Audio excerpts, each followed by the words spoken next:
how does our diet affect inflammatory conditions? I really didn't realize how much I could change chronic inflammation or even how much of a problem it was until I changed my diet, and all kinds of pain went away. I had been on more and more medications for joint pain and nerve pain. I also really, I have to say, I sort of took up drinking to try to cope with the pain, the physical pain that I had ever since an injury in high school. And that was becoming sort of more and more of a problem.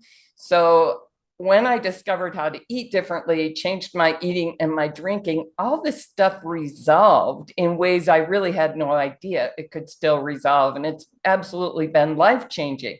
So I want to talk with you about how diet affects inflammatory conditions. So the first thing that we'll talk about is what is inflammation? What is going on here? The second thing is how inflammation affects the common diseases of aging that we're experiencing now that humans really didn't deal with very much 100 years ago.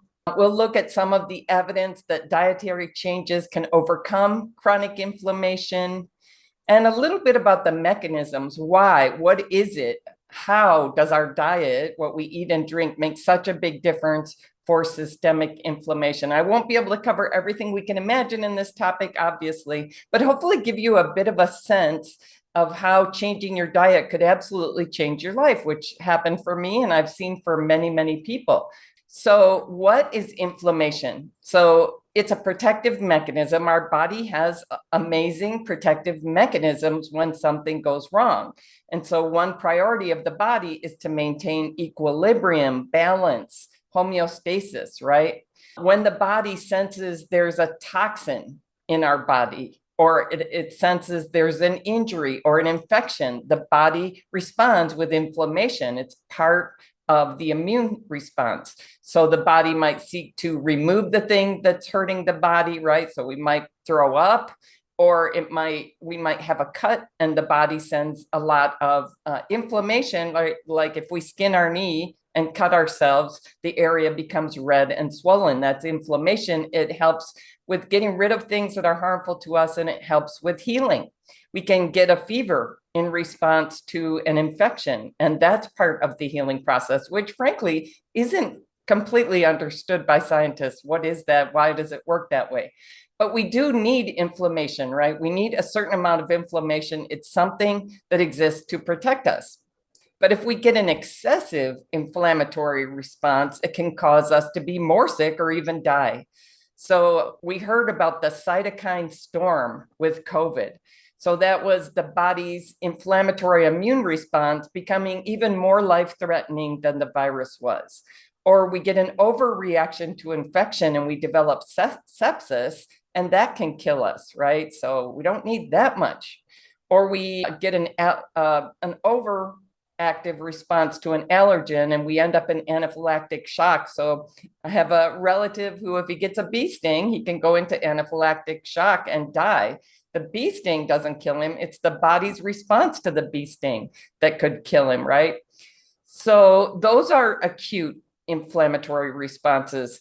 But what is probably more relevant for a lot of us, like my experience with chronic pain and inflammation throughout my system, joint pain, nerve pain, is a chronic inflammatory condition. And that becomes problematic. We don't want chronic inflammation, right? An interview with a Yale immunologist who studied inflammation a lot, he explains it this way. For most people, the issue is chronic inflammation, may even be asymptomatic, subclinical. We don't really even complain about it to our doctors. But under the hood, he says, it's slowly contributing to various sorts of unhealthy conditions. Now, it turns out inflammation plays a big role in coordinating metabolism, adaptation to the environment relative to heat. So when I think about this, the things that felt like they were going wrong in my body with menopause, feeling excess heat response, trouble sleeping, trouble with my metabolism, right? Storing more fat, feeling more hungry, etc. Inflammation plays a role in all of that. So when we look at the modern diseases, modern human diseases of aging, obesity, type 2 diabetes, heart disease, and atherosclerosis, autoimmune disorders like rheumatoid arthritis and allergies, gastrointestinal diseases like Crohn's and IBD, conditions like depression and anxiety, and Parkinson's and Alzheimer's. All of these are associated with inflammation. Inflammation plays a role in all of them. So we do not want to have chronic inflammation throughout our system. It's a problem. It causes these human diseases of aging.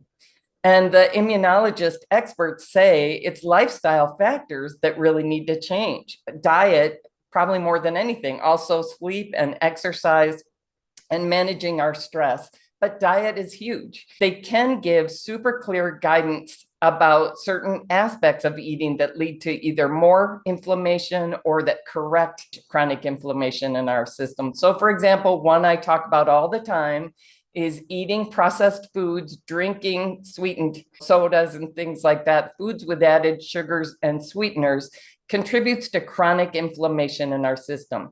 We tell ourselves and we tell each other, this is pretty benign. I'm just going to have a little. It's no big deal. It's normal. It is normal, but that's why obesity and overweight, it's why heart disease and diabetes and these human diseases of aging are normal, because our bodies cannot tolerate what we're putting in them. Also, inflammation is a hallmark of cancer. So that's what inflammation is. We don't want to have excess inflammation, and we don't want to have chronic inflammation in our system. We're not going to be functioning well. Our systems are not going to do well. So I'm also going to share some evidence that dietary changes can overcome chronic inflammation. But before I do that, if you're finding this information helpful, hit the like button, share the video with friends, hit the subscribe button to make sure you keep getting content on how getting slender for good is completely different from dieting. I want to save people from dieting. So if you're wondering, well, is there evidence that changing our diet can change chronic inflammatory conditions? Google it and you'll find a whole bunch of studies. Oh, blueberries have anti-inflammatory benefits, et cetera. All kinds of foods that have anti-inflammatory benefits, all kinds of nutrients. The hundreds of studies we've found showing huge differences in our diets that predict heart disease, that predict diabetes, that predict cancer, et cetera. There's these high-level differences. So a more natural human diet full of whole, highly nutritious foods is associated with all the health benefits. And the current Western diet full of highly processed foods is associated with all those diseases of aging. So it's kind of a high-level picture of it, but it's the most helpful, quick way I can tell you the difference. Basically, the same foods associated with risk of diabetes and heart disease and overweight and obesity are the foods that are associated with excess inflammation. So it's a whole different approach to eating, right? So watch out for little tips of little anti-inflammatory foods or detox supplements or cleanses. Those are not going to be the big answer to chronic inflammation in your system. It's going to be a bigger lifestyle change, especially related to diet, if you want to reverse chronic inflammation. You might have heard me talk about doing a survey of, 90 people or so, who we asked, when you changed your eating in this way that I teach, I sometimes call it slender weight eating, sometimes call it truly healthy eating, which is different from the healthy eating, do-it-yourself kind of approach that we've all come up with. So when people do this quite different way of eating, we ask them, how did your health improve? Did you see any improvements in your health? And so here are some of their comments. 100 days ago, before I changed my eating, all my joints ached. Today, I'm 90% better. It's pretty fast, really, that our body responds. Another person said, inflammation in my knees vastly improved. Yeah, I often forget. I did have pain going down the stairs, and that went away. A lot of pains went away. Another person said, aches and pains from arthritic condition are no longer detectable. Another person said, I have so much less bloating in my face and even in my fingers. Another one said, my migraines are completely gone after just 9 days eating this way. Our body responds so well, so fast. Another person said, pain went away when I eliminated sugar from my diet. And another one said, stiffness and inflammation in my muscles and joints is much better in just 2 weeks. So I love looking at people's real stories. It's very touching when it's somebody you know and it's changed their life. Changing our diet to eat real food instead of processed food, it's a little bit of an effort. It takes a certain amount of clarity, takes a certain amount of attention for a while. It doesn't happen by accident, but it's not hard. It's thoroughly enjoyable. So the last thing I really want to address here is why does what we eat and drink make such a big difference for systemic inflammation and all those conditions? And I'm not an expert in biology, but I do like to study this stuff to get enough of an idea what might be some of the mechanisms that underlie these big health turnarounds. Like inflammation, pain and inflammation is not something I anticipated changing so much when I changed my diet. So when you study this stuff, you can see a lot of information about short chain fatty acids, but we start getting out of my depth in terms of biochemistry pretty quickly. But let's talk a little bit about the gut and fiber. Like we all have noticed, there's so much more research lately showing how very important our gut health is to our entire body health. And that's partly because our gut is the first line of defense for our immune system. I think somebody talked about it like it's the most outward facing part of our body, organ in our body. Like stuff comes in and our gut has to deal with it first, right? So it protects us against bacteria and parasites that are going to do us harm, right? So in fact, if something that you eat or drink is harmful enough, the body will cause you to vomit it out or diarrhea it out, right? The body can do that in a very quick way. It helped me to understand there's actually more bacterial cells in our gut than there are human cells in the whole body. Like we need to care about the bacteria in our gut. We need to take care of them. That's part of what's gone very wrong with our diet, right? So taking care of the ratio of good bacteria to bad bacteria in our gut is very important for our health and for our weight. So researchers find that different gut bacteria affect digestion of food, affect our ability to use the nutrients in our food in different ways. So throughout human history, people ate food with the fiber intact. Like it took a while to chew things, right? It took a while to cut things up to make them edible. Now our food gets processed into something that is very broken down, that's too broken down for our gut to really be able to make good use of the nutrients. It becomes something that's really a lot faster, that's very shelf stable, that we can get the calories into our body with a lot less effort. And our brain thinks that's a great idea. You know, the fastest calories we can get, this is a great idea. It's one of the reasons we're so drawn to processed foods, right? But in our current environment, most of our food now is highly processed, and the fiber has been ripped away or broken down enough that our gut bacteria can't access the nutrients the way it should be. So it means the way we're eating now is very mismatched with how our body works. And we end up with excess fat on our body as a way that our body's trying to protect us from this issue of inadequate nutrition. And we end up with excess chronic inflammation throughout our system. I always come to the conclusion when I study this stuff, there's no choice. If you want to live well, feel well, etc., there's no choice but to learn how to feed your body differently from how you learned growing up in this society. So there's a bottom line solution here when it comes to chronic inflammation. We have to eat the way humans are meant to eat. We have to eat real, highly nutritious foods that are whole, that still have the fiber intact, not the same as I'm going to eat the processed stuff that's really tasty and really fast, and then I'm going to take a pill with fiber in it. Not doing the same thing at all. So if you're going to eat a grain, eat it whole. Don't pound it into dust. You just turned it into something that provokes chronic inflammation. If you're going to eat fruit, don't turn it into juice, right? Making all these things faster and easier to ingest, often sweeter also, and in a way more pleasing and enjoyable, but it's all going to increase inflammation and disease processes, illness, right? We find that increased fiber leads to reduced inflammation. So we see that in the research. I always want to make people understand, when I thought about processed foods, I thought, well, I don't eat that much of that stuff. And all of my clients end up realizing, okay, I was eating more processed food than I realized.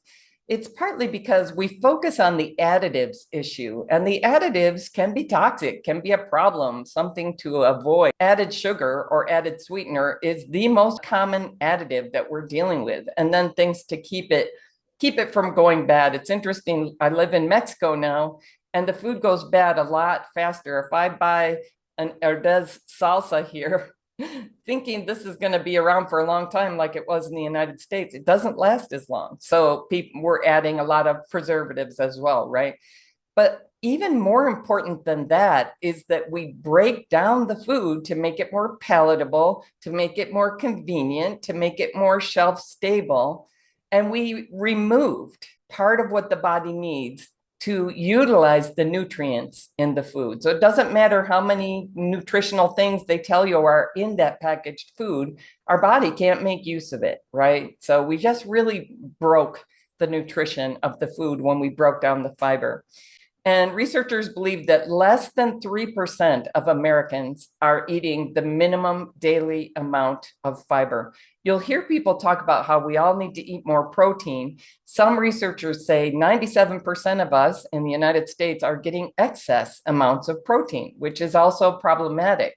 So that's just a very hyped nutrient. We need protein, but what we're lacking is fiber. So when we're seriously lacking the fiber that goes with eating real whole food, we're not getting the necessary nutrients from our food. So our body perceives we're not getting nutrition. I don't care how much you eat, keep eating, because we didn't get nutrition yet, right? So we end up extra hungry. That's a way that our body tries to solve the problem of inadequate nutrition. And when we lack the fiber that goes with real whole foods, we're also increasing chronic inflammation. And one of the results of that is probably most of us now have leaky gut. So we get a dysbiosis, a dysregulation of the gut microbiome. And when our gut gets leaky and porous, our immune system is compromised. This was one of the issues I was dealing with. I was getting a virus at least 3 or 4 times a year, and I wasn't recovering from them well. They were turning into bacterial infections like bronchitis and ear infections. Twice I was almost deaf from the ear infections I was getting. Like I was going to have to change this or I was going down, basically, right? So our immune system gets compromised with leaky gut. We end up with things in our bloodstream that shouldn't be in our bloodstream. It increases our risk of various types of cancer, colorectal cancer, gastric, esophageal, laryngeal, pancreatic, gallbladder, and even breast cancer. So I'm going to wrap up with this big study. There were 243 randomized controlled trials, intervention studies. So the best kinds of studies out there. There's a lot of study on diet and health, right? Seems like it should be easier for us to find the answers, but there's so much influence from the food industry in how that stuff gets reported to us. So we end up very misinformed. But anyway, there was this big study of 243 really good studies showing that getting fiber from whole foods protects against colorectal, breast, and esophageal cancer, even when you have relatively little fiber, right? So the protection against cancer got even bigger when the quantities went up. So eat real food with the fiber lattice intact. It will take a little longer to eat. Start making that part of your commitment to yourself. I'm going to carve out, I remember when I first went to a coach, I need to figure out how to eat more whole fruits and vegetables and whole grains. And I don't know how to do it because I'm used to things being pretty fast and I want everything to be fast. And plus I really like the taste of sweet things, the position most of us are in. And I said, and it has to be fast because I'm a busy executive and I can't take my time. I can't take time with eating. She said, half an hour for for lunch, half an hour for dinner. You can't take time for that. Nope, I can't. I have to be able to eat while I'm driving in the car. So she said, I think you should do a time study and look at where all your time's going. If you can't make time to eat healthy, like it's that important. She was right. And it was a helpful, beneficial thing to get from a coach. All right. So I hope you have a little bit better understanding of how our typical version, our best guess versions of healthy eating in the West, and now over most of the world, it's very different from what truly healthy eating is, and it's causing chronic inflammatory conditions. I hope you're getting the impression that many of us are going to be able to reverse many of these conditions when we discover how truly healthy eating is completely different. And it doesn't have to be hard. It can be thoroughly enjoyable, and it can be absolutely life-changing for how we feel and how our body works. It's not about doing cleanses or detox or finding one magical anti-inflammatory food. It's about looking for a whole different approach to truly healthy eating, where you commit to eating abundant, highly nutritious foods and just taking the non-nutritious, the highly processed, non-nutritious food-like substances off the table. It helps when you can really change your thoughts and feelings. That's one of the reasons I created a year-long program with Slender for Good, because we aren't dieting. We want to change our eating for a lifetime. And if we stay in love with and craving non-nutritious food-like substances, then it's always about willpower. It always feels difficult, and it never gets easy and effortless and sustainable. It can be absolutely sustainable to eat in this truly healthy way. It's what humans did throughout history. We just have to figure out how to do it in these times, in this environment. And it takes us, at first, it takes a certain amount of warrior spirit. This is what I do for me. This is who I am, and I love it. All right. I appreciate if you stayed and watched to the very end. Don't forget to like and comment. I'd love to make this more of a two-way conversation with you. And don't forget to share with other people who you think could benefit from this information. Let's change the world. Let's change what we're demanding of our world. Quit giving us that highly processed, non-nutritious food-like stuff and making it super, super exciting and super, super cheap and etc. Right? We want real food, and we want it now. All right. Take care.